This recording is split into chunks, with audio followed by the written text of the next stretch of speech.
Bonjour à tous, bienvenue dans Mes R Review, Mes RR, et aujourd'hui on va parler de l'épisode 2 et 3 de World of Street Woman Fighter. Bon, l'épisode 2 je vais en parler vite parce que l'épisode 3 il est sorti là avant-hier, donc voilà. Bon, dans l'épisode 2 comme d'hab, c'était la continuité des battles, mais cette fois-ci c'était 1v1 ou 2v2. Et donc il y avait une battle Osaka versus RH Tokyo. Et RH Tokyo visait encore sur la performance de groupe pour attirer l'attention et tout.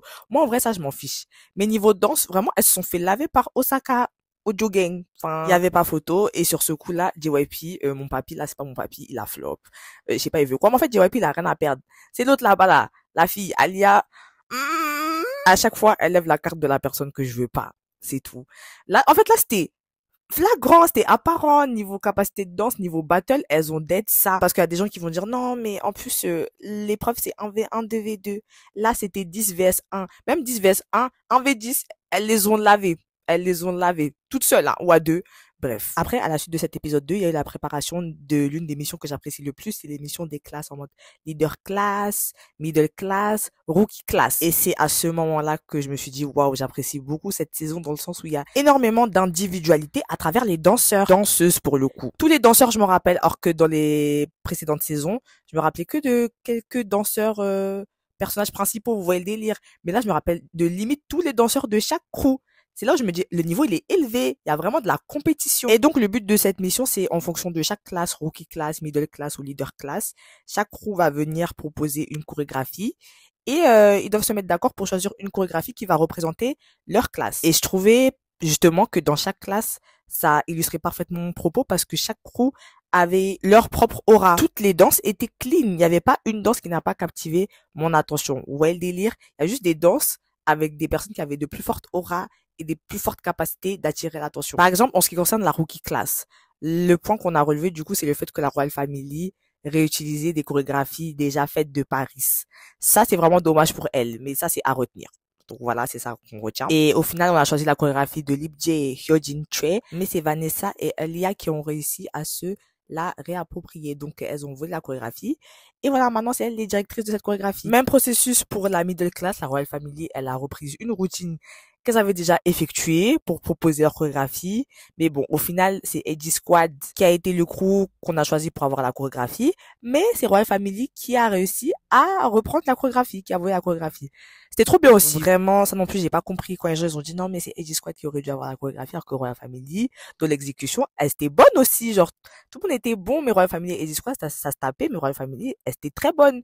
J'aime pas comment vous les discréditez à cause de leur délire de reprendre les routines, même si ça c'est, pourquoi elles font ça? Et j'ai bien aimé ce moment aussi parce que ça a confirmé les qualités de chorégraphe de Kaira, parce que les gens, ils commençaient à douter d'elle parce qu'ils se disaient oui, ça fait longtemps qu'elle n'a pas dansé. Elle commençait à avoir du agisme sur elle, genre les gens, voilà. Mais voilà, en fait, Kaira est toujours là, en fait. In the place. La chorégraphie est trop bien. Et en plus, la chanson de Nmix qui est dessus, ça confirme mes propos que je disais sur Nmix. Nmix, quand elles chantent pas toutes ensemble sur des musiques qui sont pas les leurs, je trouve leur voix, elle s'exploite encore mieux. Vous voyez comment la voix de Jiwoo, Kyujin et Lily, elles sont bien mélangées là? J'ai kiffé la chanson, très accrocheuse. Ensuite vient le processus de la leader class. Donc chaque leader a proposé la chorégraphie. Et comme vous vous en doutez, oui, vous avez bien deviné. Encore une fois, la Royal Family a proposé une routine déjà faite et n'a rien créé du tout.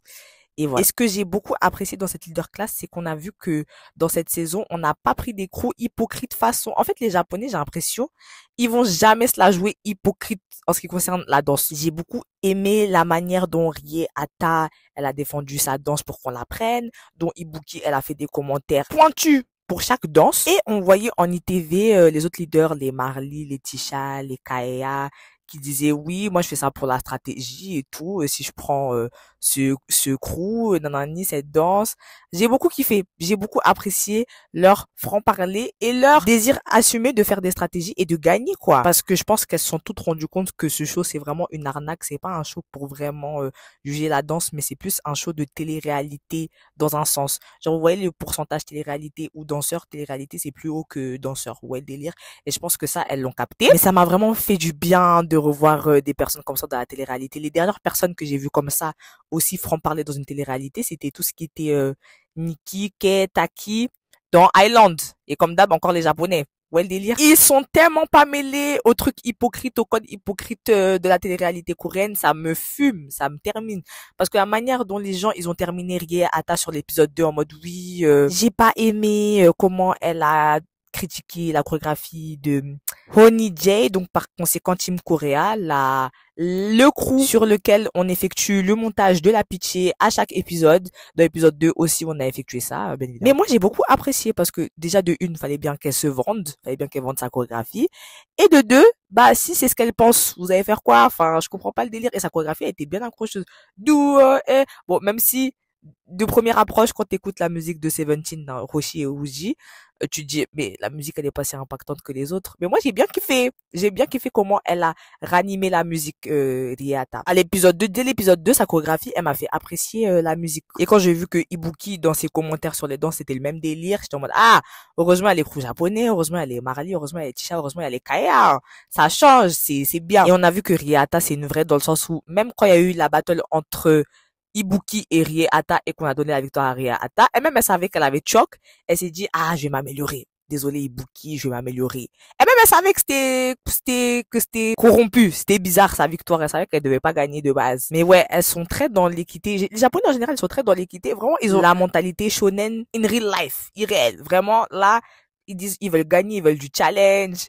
Eh, ça me fume, ça me fume. Mais ils sont très persuasifs, hein, et c'est pour ça que la chorégraphie de Rie Ata a été choisie. Et là, Schlack, on saute dans l'épisode 3. Je pense que l'épisode 3, la review va être plus courte que l'épisode 2 parce qu'en fait, l'épisode 2, j'en avais plus à dire, ça me fume. Mais donc, dans l'épisode 3, on voit la compétition pour savoir qui va se réapproprier la danse de Rie Ata et c'est Rie Ata qui a gagné. Bien sûr, toute cette partie, elle a encore été sur le montage de la team Korea de Honey J qui avait du mal à s'exprimer en anglais pendant le processus d'apprentissage après que tout le monde ait eu sa partie. Maintenant, il fallait éviter d'avoir le titre de Worst Dancer, le plus mauvais danseur. Parce qu'après, chaque classe, donc, devait faire un clip avec les personnes qui avaient obtenu le titre de main dancer pour la chorégraphie. Et dans la leader class avec Rie Ata, il y avait trop un montage de pitché sur Onijay parce que Onijay ne sait pas parler japonais, mais Rie Ata sait parler anglais. Comme c'est une danseuse internationale, et Ibuki aussi, elle sait parler anglais, et comme les autres, elles savent parler anglais, tout le monde parlait en anglais, sauf Honey-J, et du coup, les gens, ils étaient en mode, oh, ouin, ouin, c'est triste et tout. Parce que Honey-J ne sait pas parler anglais. Non, en vrai, je suis sans cœur. Mais du coup, elle s'est un peu renfermée, elle s'est dit, ah, ça peut me porter préjudice, parce que comme j'ai pas été autant investie, en ce qui concerne mon énergie pendant les répétitions, on peut m'attribuer, le titre de Worst Dancer. Et Riata, elle a fait de sorte à ce que chaque leader dans le clip soit mis en exposition un certain temps pour briller. Mais à la fin, elle a choisi Honey J comme Worst Dancer. Et moi, je trouvais que c'était légitime et justifié. Mais les gens sur Internet, ils disent, oh, Riata est trop méchante. Comment Honey J, elle aurait pu éviter le titre de Worst Dancer alors qu'elle était toujours derrière. Je suis désolée, elle a eu ses moments pour briller, hein. Tout le monde a eu son moment pour briller, mais elle avait moins d'aura que les autres. Elle captivait moins l'attention que les autres leaders. C'est une réalité. Même Kaya, à un moment donné, elle était derrière. Elle brillait de ouf. Les gens vont dire c'est à cause de sa taille, mais non, c'est à cause de sa présence sur scène. Et les autres avaient plus de présence sur scène. Regardez leur gimmick facial, c'était, ah ouais, et même leur langage corporel, elle donnait beaucoup d'énergie. Non, vraiment. Donc là, je comprends pas pourquoi on s'en prend à Rie Ata encore. Miskina, elle a bien fait son travail. Le clip, c'était l'un des meilleurs clips de Street Fighter en entier. Donc voilà. Donc leader class, voilà. Case close. Affaire classée. Mais tous les trois clips, je trouve que c'était les meilleurs clips de Street Fighter en entier, hein. Top 1, Rie Ata. Top 2, du coup, Rookie Class, dont on va parler maintenant. Le clip était trop beau, trop parfait. La chorégraphie avec le visage de Alia et Kylie et Myla de Royal Family. Trop, trop bien, trop top. J'aime trop cette partie. Et aussi la partie créative avec les cheveux de Vanessa, super longs et tout. Non, elles ont fait leur taf. Elles étaient très créatives. J'ai kiffé. Et même toutes les autres rookies, elles dansaient super bien. Genre, il n'y a pas une personne que tu ne vois pas, comme dans la leader class. Et comme dans la middle class aussi. Bon, ça on en parlera après, mais bon. Rookie class, c'était top. C'était tellement top qu'en vrai, je sais pas si elles sont top 2, hein. Peut-être elles sont top 1 égalité avec leader class, hein. Le clip était trop bien. Mais la polémique qu'il y a eu sur la rookie class, c'est que, comme d'hab, la Royal Family, Kylie et Myla, elles faisaient des TikTok pendant le processus de répétition et d'apprentissage de la chorégraphie pour la rookie class. Comme elles ont des capacités d'apprentissage très rapides, elles ont appris la chorégraphie très vite. Après, elles ont commencé à faire des TikTok. Et ça leur a porté préjudice parce que c'est vrai, hein, Kaya, elle a dit ça. Elle a dit, on fait pas ça en plein travail, Paris. Elle aurait cassé leur téléphone en deux. Après, moi, je peux les comprendre. Dans le sens où, Moi, c'est grave des personnes avec qui je peux m'identifier. Toutes les personnes qui sont là, parce que je savais qu'elles avaient toutes le même âge que nous. Genre, vous voyez, il y a plein de personnes.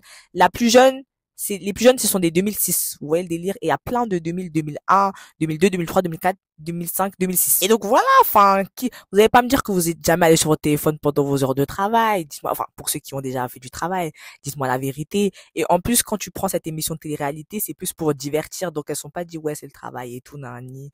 On divertit, on fait des TikTok, on donne du temps de visionnage. C'est pas un problème aussi profond que les gens veulent le faire passer pour. Vraiment pas. Mais pour autant, du coup, le choix de AG Squad, donc Alia et Vanessa, il est justifié. Elles faisaient des TikTok en plein travail. Ben, bien sûr, tu vas avoir le titre de Worst Dancer. Et en plus, c'est les critères qu'elles avaient établis dès le début. Elles vont se concentrer sur le comportement pendant les répètes et tout, le tournage du clip, l'attitude en gros. Mais je vais pas vous mentir, moi, elles m'ont diverti de ouf. Vraiment, l'épisode, j'ai trouvé agréable à regarder. J'aime trop cette saison, je vais pas vous mentir, à part les justes qui sont flocos, j'aime trop la saison. Pour finir, en ce qui concerne la middle class, les gens ont été fâchés parce qu'il y avait des garçons et des chevaux au lieu de montrer plus de temps sur les danseuses. Mais je pense que ça, c'était le choix des producteurs, hein, parce que qui a l'idée de penser à ça? Prendre des chevaux et puis prendre des danseurs et plus précisément Prime Kings et tout. Elles les connaissent pas, Prime Kings, enfin, what the heck. C'était pour faire du contenu, pour dire, ah, regarde, il y a le petit copain de Rie, ha ha ha. C'était précisément pour ça. Parce que sinon, quelle idée de prendre des garçons? On a déjà 24 danseurs. C'est bon, on peut danser. Mais bon. Donc, personnellement, pour moi, ce problème, il n'avait pas lieu d'être. Mais c'est très chaud, hein, en ce moment sur les réseaux sociaux, en mode, ouais, Royal Family, voilà, il y a plein de filles, mais elles décident de mettre des garçons. Je pense que c'était pas leur choix, to be honest. Donc moi, ce que j'ai apprécié, c'est le fait qu'elle donne le directeur Scott à Audio Gang, parce que moi aussi, c'était la chorégraphie que je préférais. Et elles l'ont donné à Audio Gang, donc j'étais très contente. Pareil pour Marley pour la Leaders Class et pareil pour RH Tokyo pour la Rookie Class. C'est les trois personnes que j'ai choisies et les trois personnes, elles ont été choisies. Donc c'était trop top. Et sinon, le clip de la Middle Class, j'ai beaucoup apprécié parce que d'habitude, les clips de la Middle Class, je m'en rappelle jamais. Mais là, comment oublier? Je me rappelle de beaucoup de visages. C'est dingue. Genre, les danseurs ont énormément de personnalité, de caractère. Et comme d'hab, ils ont fait quoi? Ils ont fait encore un montage de pitié en mode, mais pourquoi les danseurs coréens et japonais sont derrière? Et là, on voit Ayla qui répond, non, pas du tout, on a juste mis les danseurs qui matchaient le mieux notre énergie devant. Et je suis désolée, moi, des fois, je voyais une amie, elle était devant. Et puis, Audio Gang, qui est un crew japonais, a eu la director's cut. Donc, il fallait juste se démarquer, c'est tout, c'est pas grave, c'est le jeu, en fait. Mais donc, voilà, ils ont quand même fait le montage de pitié et tout. Mais bon, ouais, c'est pas grave, vraiment, j'ai apprécié les trois clips. Et du coup, la Royal Family a attribué le titre de Worst Dancer à la AG Squad, parce que elles-mêmes, elles avaient attribué le titre de Worst Dancer à la Royal Family avant. Donc voilà, c'est un peu, tu me donnes, je te donne. Je te rends. Et donc voilà, on arrive à la fin du processus des classes de mission. Et donc la personne qui a eu le meilleur clip selon les juges, c'était Rie Ata. Et donc le bénéfice de cette victoire est que on a vu que c'est elle qui a fait les matchs, les battles de chansons pour la K-pop mission. Donc elle s'est mise contre Bums Up, la team Korea. Vu que les deux, elles sont chorégraphes de K-pop. Elle a dit qu'elle voulait du challenge. Ensuite, elle a mis Eddie Squad et Royal Family. Et ensuite, elle a mis Audio Gang contre Motive. Ça a vraiment confirmé mes propos parce qu'elle voulait se challenger et challenger les autres. Du coup, elle a pris une chanson qu'elle avait jamais faite. Donc, un artiste avec laquelle elle avait jamais collaboré, c'était Jennie. Après, pour les autres, elle a donné quand je bégaye le DJ, elle a donné G-Dragon à Motive et Audio Gang et Espa à la Royal Family et Edgy Squad. Donc voilà, la semaine prochaine, c'est World K-Pop Mission. Donc les vidéos, elles sont encore en ligne et c'était celle qui a le plus grand nombre de vues ou de likes, je sais plus, mais ça comptabilise pour les sauver de l'élimination parce que la semaine prochaine, normalement, c'est élimination du premier crew. Mais comme on a notre Aqua Babe ici dans la K-pop, là, il y a quelqu'un qui a dit que apparemment ce serait la Royal Family qui partirait. Et les gens, ils diraient, ben, c'est logique, vous voyez toutes les routines qu'elles ont reprises et tout. Vraiment, je sais même pas pourquoi elles ont fait ça. Elles avaient pas confiance en leur karaté pour créer les chorégraphies ou quoi. Parce que là, du coup, ça les discrédite. Elles se discréditent elles-mêmes. Elles reprennent toutes les chorégraphies de Paris. Peut-être que si elles étaient venues, elles avaient donné leur propre chorégraphie, même si elles se trompent, c'est pas grave. C'est l'apprentissage. Et en plus, elles sont jeunes. Elles avaient peur que leur chorégraphie, elle fasse pas le poids comparé aux autres. Mais non, c'est pas grave. Là, elles reprennent tout de Paris. Ça leur enlève ce côté créatif, la créativité des artistes, les danseurs. Là, on voit juste que ce sont les exécutantes de Paris et rien d'autre. C'est dommage pour elles. Après, peut-être c'est le show qui voulait ça, on sait pas non plus. Mais bon, quand même. 46 routines qu'elles ont reprises, j'étais KO. Mais bon, voilà. En tout cas, l'épisode 3, il m'a confirmé que vraiment, Street Woman Fighter, c'est vraiment plus une télé-réalité qu'autre chose. Parce qu'ils veulent trop mettre en exergue le drama Eddie Squad Royal Family, qui est la vraie Royal Family, qui est le meilleur crew du Japon, RH Tokyo ou Osaka Ojo Gang, et le fait que le crew coréen, ouin, c'est le dernier crew, tout le monde est contre eux, montage de pitié et tout. On souffre parce que dans tout ça, Motive, Mego, elles ont pas de screen time, elles ont pas de temps d'écran. Tout ce qu'elles ont comme temps d'écran, c'est du temps d'écran où elles réagissent. Parce que vous avez bien vu dans les leader class, rookie class, middle class, qu'on les voit quand même, elles sont de très très bonnes danseuses. Mais c'est dommage, parce que vraiment, si on avait de meilleurs juges, vous aurez senti la compétition entre les participants, les danseuses qui sont là, parce qu'elles sont toutes talentueuses. Toutes. Tous les visages de chaque crew, je les reconnais maintenant parce qu'elles ont toutes une individualité. Même si les gens, ils aiment bien dire, oh, RH Tokyo, c'est Rie, Ata Tokyo, les autres, on les voit pas. Mais en fait, si les autres, on les voit, elles sont de très bonnes danseuses. Et dites-moi dans les commentaires quels sont vos crews de danse favoris. Moi, j'aime beaucoup Motive et Osaka Ojo Gang. Mais j'aime beaucoup Eddie Squad et Royal Family aussi. J'aime beaucoup RH Tokyo et Bums Off aussi. En fait, je les aime tous. Et à partir du moment où j'aime tout le monde, ça veut dire que le show est d'art. Donc voilà. Street Woman Fighter 3, c'est trop bien. Vraiment, les Street Woman Fighter, c'est les meilleures éditions. Voilà.